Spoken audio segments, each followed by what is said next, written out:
नमस्कार, मैं ईशा राठौर। आप देख रहे हैं एचएन टीवी इंडिया। स्वागत है आपका भागलपुर के इस खास बुलेटिन में। भागलपुर के नवगछिया भवानीपुर में पुलिस को मिली बड़ी सफलता। शराब समेत ट्रक किया जब्त। अमित कुमार की रिपोर्ट के अनुसार भोजू टोला बहियार के पास से सूचना मिलने पर अंग्रेजी शराब सहित ट्रक चालक और 5 तस्करों को किया गिरफ्तार। चालक की पहचान मोहम्मद नदीम के रूप में की गई है। अध्यक्ष रमेश कुमार ने बताया कि शराब की बड़ी खेप लाए जाने की सूचना मिली थी। पुलिस बल के साथ कार्रवाई की। शराब को ट्रक में बने बॉक्स में ढककर लाया गया था। गिरफ्तार चालक से पूछताछ व उसके मोबाइल डिटेल के आधार पर स्थानीय तस्करों की सुराग तलाश कर गिरफ्तारी के लिए छापेमारी की जा रही है। भागलपुर के बिहार में सबसे बड़े सर्जन घोटाले में सीबीआई की टीम के द्वारा घोटाले की किंगपिन पर नोटिस छापा। रिपोर्ट के अनुसार स्वर्गीय मनोरमा देवी के पुत्र अमित कुमार और बहू रजनी प्रिया की संपत्ति पर कोर्ट के द्वारा जारी 82 नोटिस गया। दोनों आरोपियों को कोर्ट में हाजिर होना था, दोनों कोर्ट में हाजिर नहीं हुए। वहीं सीबीआई के द्वारा कॉलोनी के 3 मकानों पर ढोल बजाकर नोटिस लगाया। भागलपुर के नवगछिया में पति ने पत्नी की दिन दहाड़े कुदाल से काटकर की हत्या। कदवा ओपी थाना क्षेत्र के जंगली टोला कदवा में एक महिला की दिन दहाड़े निर्मम हत्या कर दी गई। घटना दिन के समय की बताई जा रही है। घटना के बाद इलाके में सनसनी फैल गई। शव को देखने सैकड़ों लोगों की भीड़ घटना स्थल पर जुट गई। मौके पर पहुंचे थाना अध्यक्ष मुकेश कुमार ने शव को मक्के की खेत से बरामद किया। घटना के बाद पति फरार। मृतक महिला का नाम खुशबू देवी बताया जा रहा है। पुलिस ने सबको अपने कब्जे में लेकर मामले की छानबीन कर रही है। भागलपुर के गोराडीहा प्रखंड में एक गांव ऐसा भी है जो अपनी ही बदहाली पर आंसू बहा रहा है। रिपोर्ट के अनुसार गांव पहुंचने के लिए पक्की सड़क तक नहीं है। खेत की पगडंडियों के सहारे 1 किलोमीटर तक पैदल सफर तय करना पड़ता है। बीमार पड़ने पर 4 लोग चारपाई पर लेकर डॉक्टर के पास जाते हैं। गाँव में पीने के पानी का इंतजाम भी नहीं है। लड़के लड़कियों की शादियों के लिए भी रिश्ते नहीं आते हैं। इस गांव में 127 घरों में से अब महज 25 घर बचे हुए। मूलभूत सुविधाओं के अभाव में लोग गांव से पलायन कर रहे हैं। जनप्रतिनिधियों का इस गांव की ओर किसी भी तरह का ध्यान नहीं है। विकास के नाम पर सिर्फ और सिर्फ बिजली ही पहुंच सकी है। घर निजी पहले यहाँ ही लकड़ा पड़ता है, वहाँ तकलीफ के कारण से चला गए। रोड वोड नहीं है। अब पैसे जैसे समझिए ये जंगल एरिया है, देखबे करते हैं। सरकार जो सुविधा देगा तभी नहीं होगा। तो हम लोग 15-20 साल से गने जाने से हो गया है।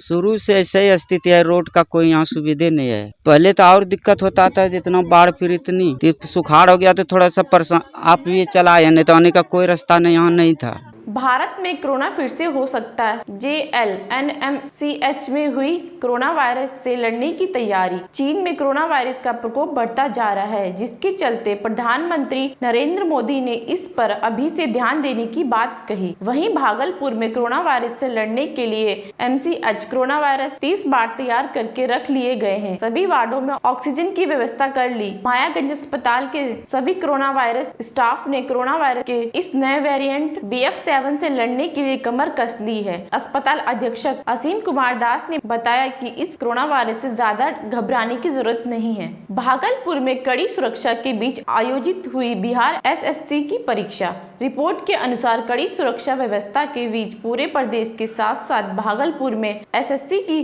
कंबाइंड परीक्षा आयोजित की गई। गाइडलाइन के अनुसार भीषण सर्दी के बीच सभी छात्र छात्राओं के जूते और मोजे भी खुलवा दिए गए। SSC परीक्षा को लेकर भागलपुर में दर्जनों परीक्षा केंद्र बनाए गए। वहीं परीक्षा को लेकर प्रशासन के द्वारा किए गए इंतजाम की काफी सराहना की। SSC परीक्षा को लेकर क्या कहना है छात्र छात्राओं को, आइए सुनाते हैं आप। प्रवेश तो कराया गया कि यहाँ पे चप्पल जूता खोल लिया जाए, क्योंकि चीटिंग का बहुत ज़्यादा संभावना रहता है।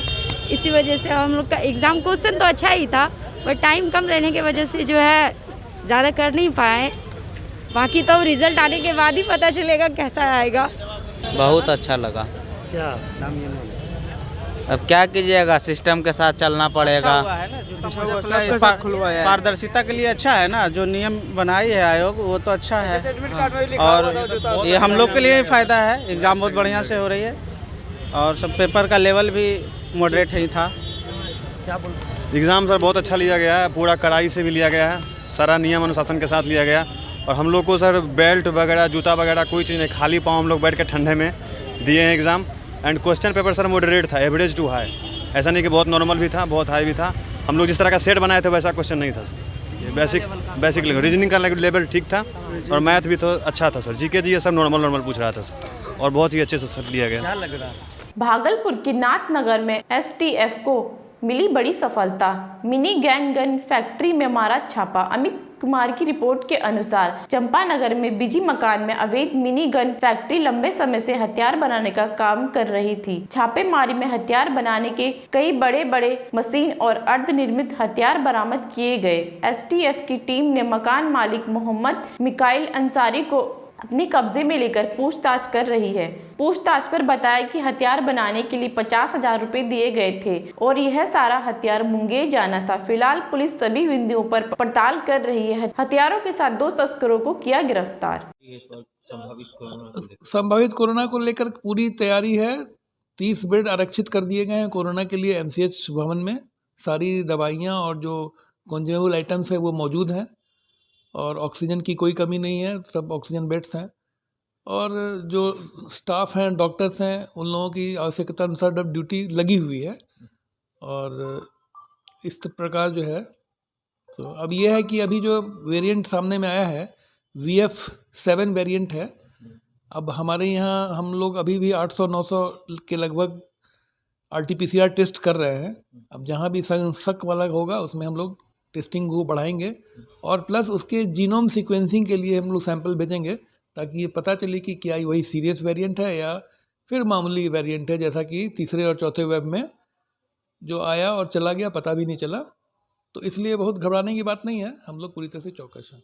भागलपुर में जेल प्रशासन की लापरवाही से गई एक बाल युवक कैदी की जान। रिपोर्ट के अनुसार 17 वर्षीय युवक बेगूसराय का रहने वाला था। पटना में रहकर पढ़ाई करता था। यह युवक साइबर सेल क्राइम के तहत पुलिस की गिरफ्त में आया था और उसे बाल गृह में कैदी रखा गया था। वहीं कैद युवक की रात को अचानक तबीयत बिगड़ने लगी। उसे इलाज के लिए सदर अस्पताल ले जाया गया।